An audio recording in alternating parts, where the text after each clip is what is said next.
So we're down to 4 adventurers who never wanted to do this. They were forced into this meat grinder from level 0 all the way to here, potentially at the Ice Palace, where they could potentially escape.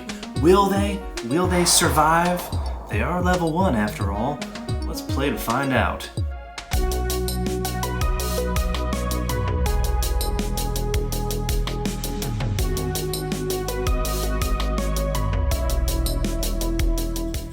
Welcome back to the channel. This is the Sacred Art of Gaming, where we enjoy tabletop gaming, and every now and then we dabble in a little bit of solo play. Like today, we are continuing Shadowdark in combination with O, because that's my jam. This is the beta version. Not that I'm diving too deeply into it right now.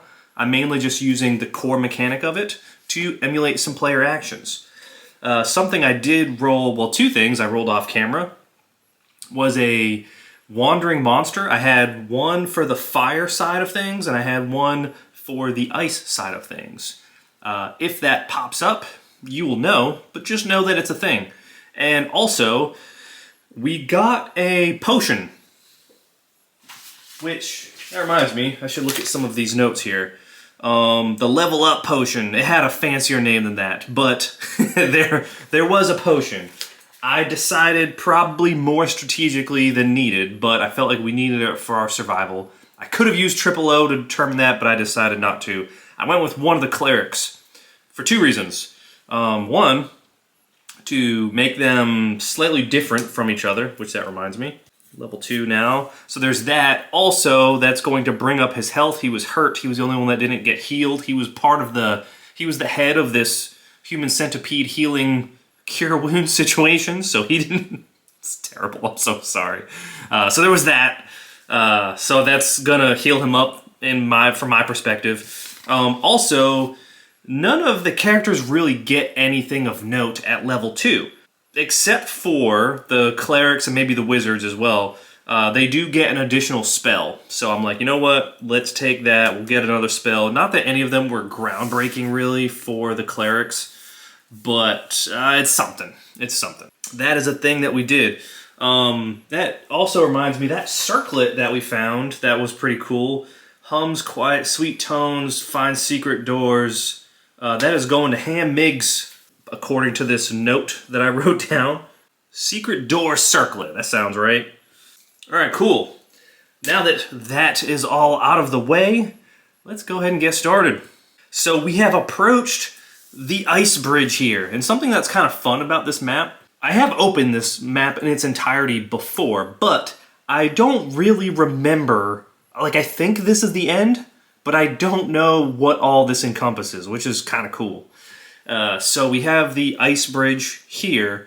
I'm treating this as a separate scene, so of course, all of the ice bridge things that you would expect. Ice, snow, wind, cracking of the ice bridge as they walk over it. Maybe it's a little slippery. Maybe there's something on the other side.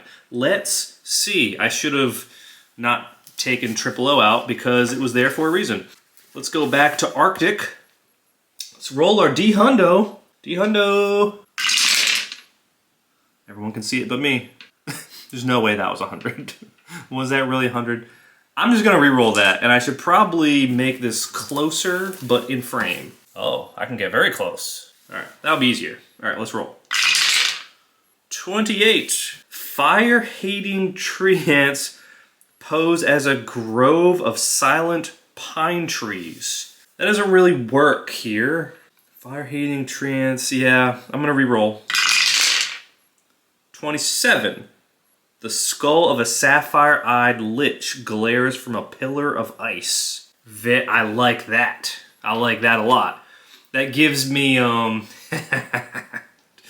immediately brings me to the never-ending story. A skull of a sapphire-eyed lich glares from a pillar of ice. I like that a lot.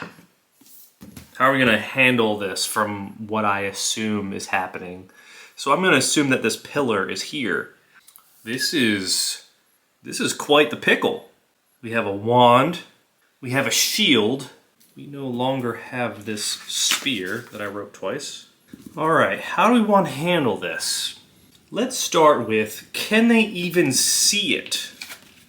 Because of the snow and the wind, maybe it's dark, which, that reminds me, we should probably get another torch going, our final torch. That doesn't bode well. So Ham is using their torch now. So let's go ahead and roll a d20 on the Shadowdark Oracle. Can they see it? Can they see the pillar? 4. There's a no. No, they cannot see it. I think they would be approaching cautiously, just because of the nature of the bridge in general and pretty much in this formation. Yeah, I think they are moving forward cautiously. This is almost like a puzzle. How would we handle this if this goes the way that I expect it to go? Also, another question, is the snow ape about? We did kind of cause a bit of a ruckus. Is the snow ape here? 10. That is a twist, if I recall correctly. Yeah, 10 is a twist. Sorry for the way I printed this. Something unexpected happened. Roll a prompt. Page 11. This might be exactly what we need right now. 29. So that is waste. And then, so that's our verb. Let's see our noun. 84. Waste decay. My God. What this tells me is that the snow ape, as they are moving forward very cautiously, the 4 of them, they're going to hear something running up from behind them. A lot of breathing, a lot of thumping, just a lot of heft and grunting coming towards them very quickly. So all 4 of them are going to turn around, and they're like, get out of the way! So I think this is going to require some form of dex check to kind of get a gauge as to what happens in this situation. So we'll start with Malol. We'll say is this normal? Man, yeah, we'll say this is normal. That's a 15, Malol is good. Tinder. Oh, also good. We got the hot rolls today, baby. Don't jinx it. Ham Migs. I jinxed it. Ham Migs is in trouble. And then last but not least, so our priests are in trouble. Our fighter and our thief are good. So as this ape, I'm not even gonna bother getting a mini for this. We'll say both of these guys kind of go in opposite directions. Same thing with our priests, also go in opposite directions. And the ape just,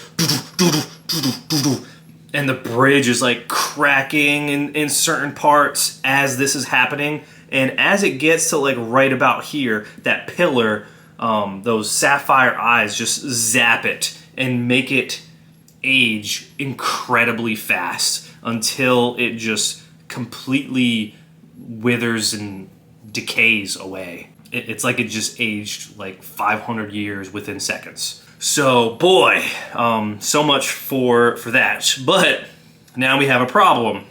We've got two people on either side that are good and 2 priests that are not good. We'll go ahead and start with Malol. Is Malol able to keep Bugnuk from falling? A lot of that in this. Yeah, I'd say this is a strength check for sure. Bugnuk is small, but it is slippery. So yeah, I think those kind of cancel each other out, so I do think that will also be a normal 12. Is there anything that helps us here? Weapon mastery, grit. Can't fly anymore. 6. Oh man, that is not good.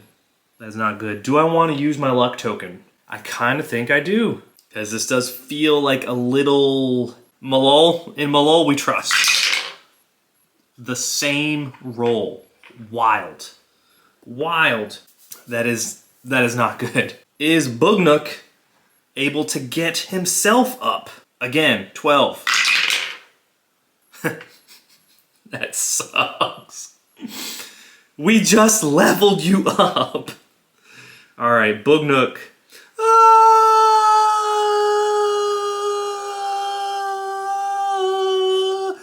Done. So now same deal with Hammy Migs. Is Tinder able to do anything special? Tools, climb, sneak, hide? I would say no. I did see that they do get a luck token though. That's kind of cool. They do have a grappling hook. This actually might be good. Do we use the grappling hook instead of trying to pull up, which Tinder is not very strong? What if we use the grappling hook and then swing with Ham? And then that may also give us the benefit of swinging across. Let's do that. Yeah, I think we'll do that. And I think that kind of falls under climbing? Climbing, sneak, so advantage. Yeah, that'll be the benefit, the trade-off. All right, so that'll give us advantage. Tinder, can you save our homie? Boognook, goodbye. A 3 and a 5. Terrible. That one luck, we'll say this is a new session. For start a session with 1 luck, Tinder's gonna go ahead and use that. Cause my goodness, let's go Tinder. Wow, we had such a strong start and that did not go well. That did not go well at all. So in that attempt for Tinder to swing with Ham Miggs, Tinder completely misses and swings across and is now dangling under the bridge. Now we have another problem. Can Ham Miggs pull themselves up? And there's really nothing. We did not use the invisible thing at all, but whatever. That would have been handy. All right, Ham, we had some good luck with the orange. Come on, Ham. Strength roll, looking for a 13. Whew, and that is a nat 20. All right, so this is kind of good. I'm gonna say Ham Miggs is able to pull himself up, but not only that, is going to grab the grappling hook in this moment and help Tinder swing to the other side. So I do think this will give Tinder an advantage to, he's gonna swing him real good in hopes that he lands over here. Okay, I can't believe we leveled. We chose the wrong cleric. All right, so Tinder lands on the side over here, and it is very slippery, very dangerous.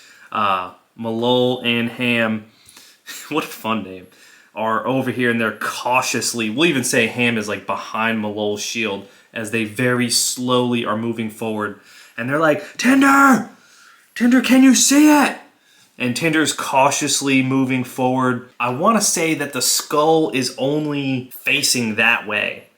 So maybe Tinder is able to get close to it. And I think it makes sense that Tinder, I think disarming traps is probably under this. Climb, sneak, hide, disguises, pickpockets, open locks, find disabled traps. Yes, delicatesse. So yes, I would say Tinder, this is perfect for Tinder.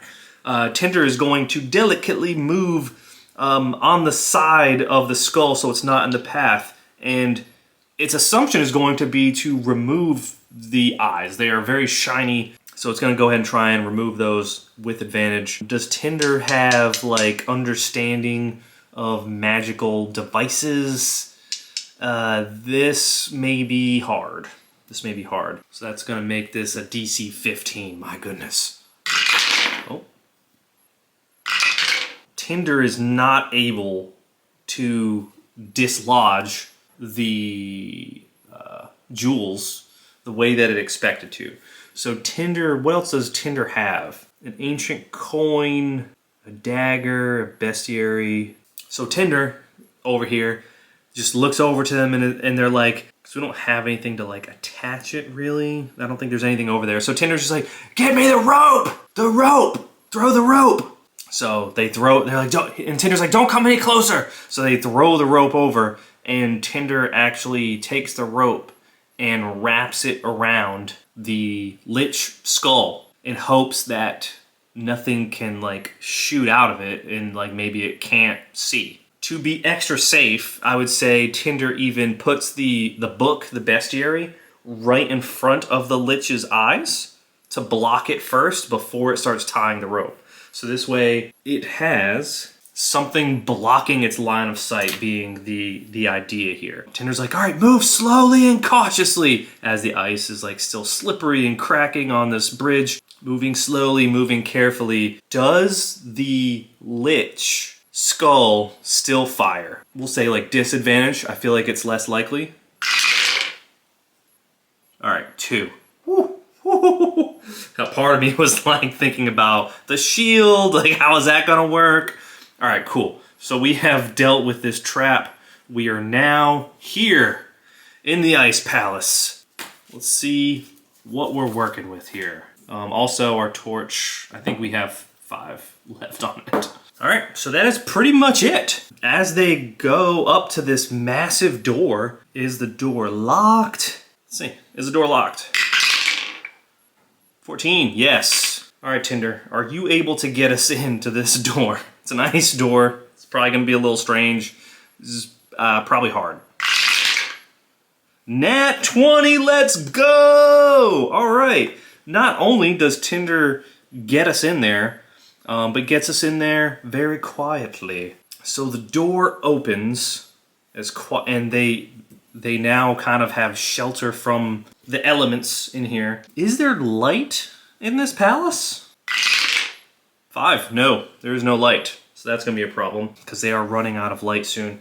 And now let's see, my thought process, I believe, was to combine the temple and the Arctic to get an idea as to like what is going on in here. So here's our Arctic roll. That is a 36. The temperature drops 1d. Nah, that's the whole point of us coming in here. 13.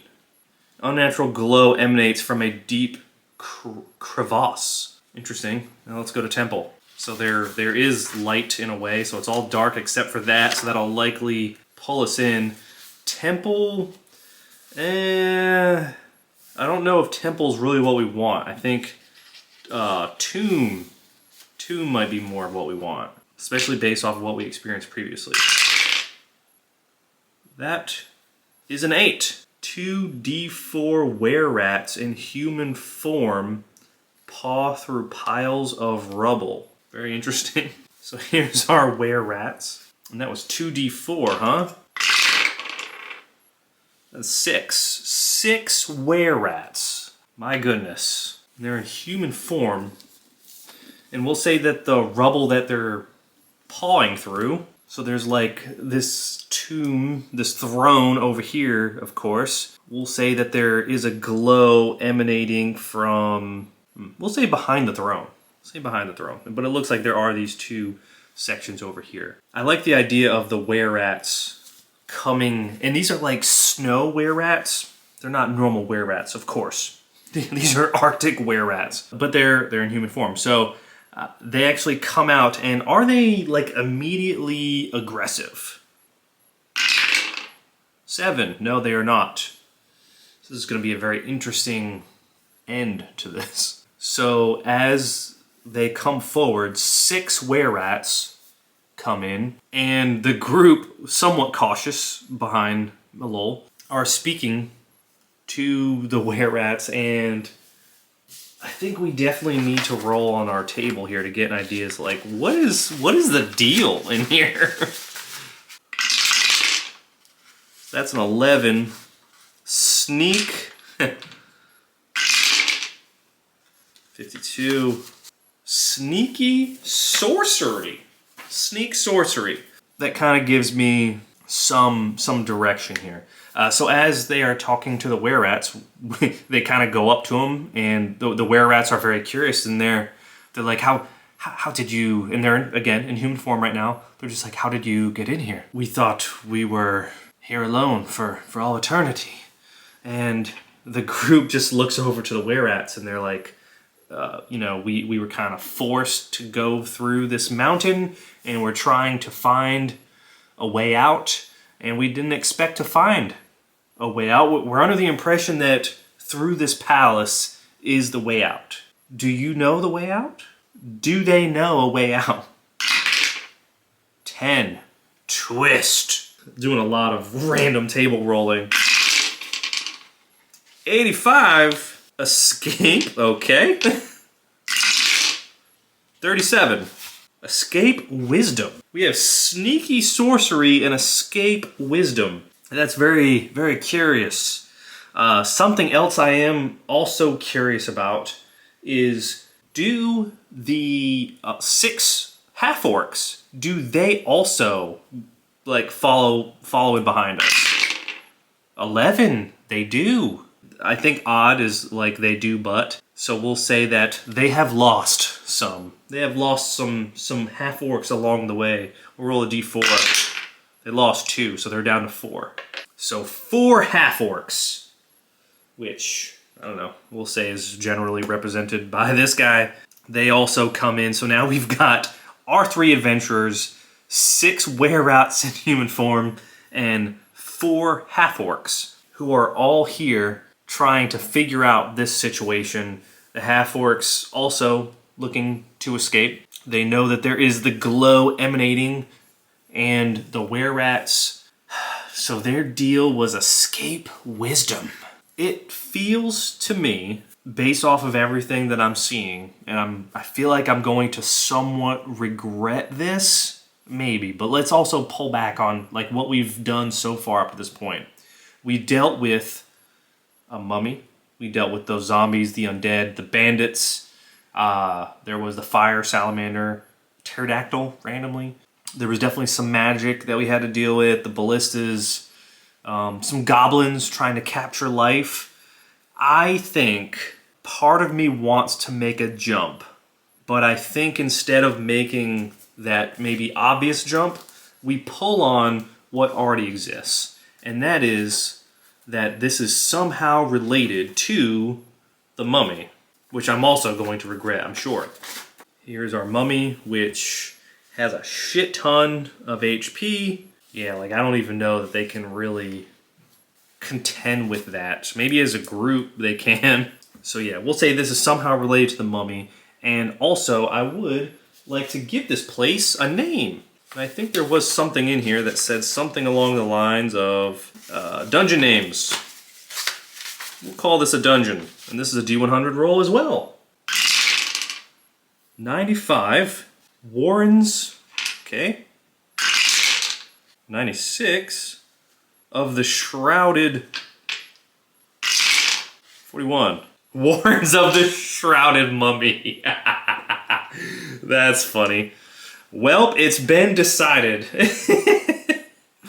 Warrens of the Shrouded Mummy. Okay. Warrens, I don't know that this is a warren necessarily.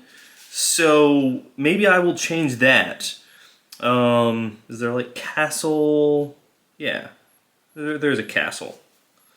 Is there anything better than a castle that meets this palace?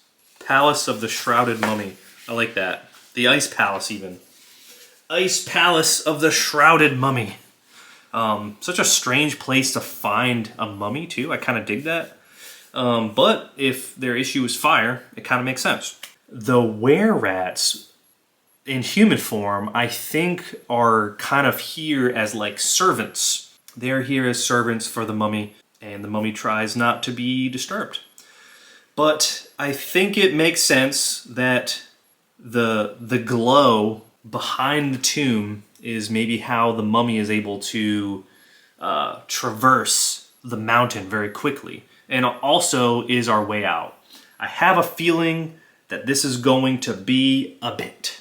So we have laid the groundwork, but I think we will end this session here, and then we will pick up in the next one with what I assume will be our grand finale of do we escape the Ice Palace of the Shrouded Mummy on the side of this mountain, and then what does freedom even look like for us? And we'll kind of maybe unpack that in the future for like, if we do even survive this, what happens? I think people are sent here with the expectation that they don't survive. And what does that mean? Capture life, the goblins. Is there some type of like deal with the humans and whoever else that sent them in here, the civilized one, the Empire? Do they have some type of deal with the mummy so the mummy doesn't like F with them? Maybe. So yeah, if you enjoyed this content, don't forget to like, comment, subscribe, do all the fun YouTube things, and I will see you in the next one as we continue to explore the sacred art of gaming together.